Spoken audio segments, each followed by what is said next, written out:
حضرت ابو ہریرہ رضی اللہ تعالی عنہ سے روایت ہے، ایک شخص نے ابو بکر رضی اللہ تعالی عنہ کو گالیاں دیں اور رسول اللہ صلی اللہ علیہ وسلم تشریف فرما تھے، اور آپ اس شخص کے مسلسل گالیاں دینے پر اور ابو بکر رضی اللہ تعالی عنہ کے صبر کرنے اور خاموش رہنے پر تعجب اور تبسم فرما رہے تھے۔ پھر جب اس آدمی نے بہت ہی زیادہ گالیاں دی اور زبان کو روکا ہی نہیں، تو ابو بکر رضی اللہ تعالی عنہ نے بھی اس کی بعض باتوں کو اس پر الٹ دیا اور کچھ جواب دیا۔ پس رسول اللہ صلی اللہ علیہ وسلم کچھ ناراضی کے ساتھ وہاں سے اٹھ کر چل دیے۔ حضرت ابو بکر رضی اللہ تعالی عنہ کو اس سے بہت فکر لاحق ہوئی، اور وہ بھی معذرت کے لیے اور حضور صلی اللہ علیہ وسلم کی ناراضی کا سبب معلوم کرنے کے لیے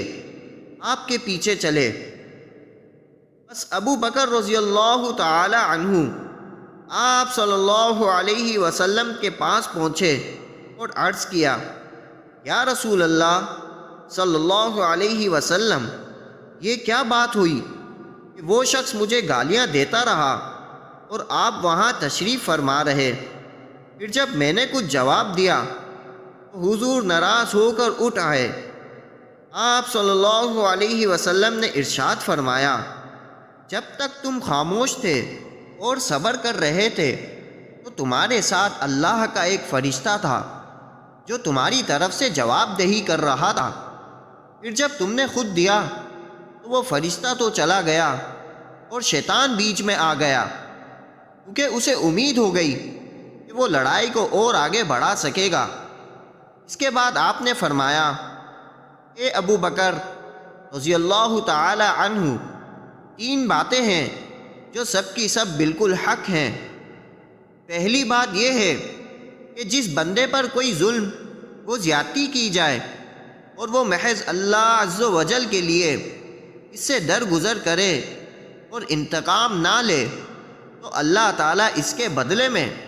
اس کی بھرپور مدد فرمائیں گے، دنیا اور آخرت میں اس کو عزت دیں گے۔ اور دوسری بات یہ ہے کہ جو شخص صلہ رحمی کے لیے دوسروں کو دینے کا دروازہ کھولے گا تو اللہ تعالیٰ اس کے عوض اس کو اور بہت زیادہ دیں گے۔ اور تیسری بات یہ ہے کہ جو آدمی ضرورت سے مجبور ہو کر نہیں بلکہ اپنی دولت بڑھانے کے لیے سوال اور گدہ گیری کا دروازہ کھولے گا تو اللہ تعالیٰ اس کی دولت کو اور زیادہ کم کر دیں گے۔ انصاف کے ساتھ ظلم کا بدلہ لینا اگرچہ جائز ہے، لیکن فضیلت اور عظیمت کی بات یہی ہے کہ بدلہ لینے کی قدرت کے باوجود محض اللہ کے لیے معاف کر دے۔ حضرت ابو بکر صدیق رضی اللہ تعالی عنہ چونکہ اخص الخواص میں سے تھے، اس لیے آپ نے ان کی طرف سے تھوڑی سی جواب دہی کو بھی پسند نہیں فرمایا۔ قرآن مجید میں بھی فرمایا گیا ہے، وَجَزَاءُ سَيِّئَةٍ سَيِّئَةٌ مِثْلُهَا فَمَنْ عَفَا وَأَصْلَحَ فَأَجْرُهُ عَلَى اللَّهِ۔ ترجمہ، اور برائی کا قانونی بدلہ اسی کی مثل برائی ہے، یعنی جس درجے کی زیادتی کسی نے کی اس کے بدلے میں اس کے ساتھ اسی درجے کی زیادتی کی قانوناً اجازت ہے، لیکن اللہ کا جو بندہ انتقام نہ لے اور معاف کر دے اور صلح و اصلاح کی کوشش کرے تو اس کا خاص اجر و ثواب اللہ کے ذمہ ہے۔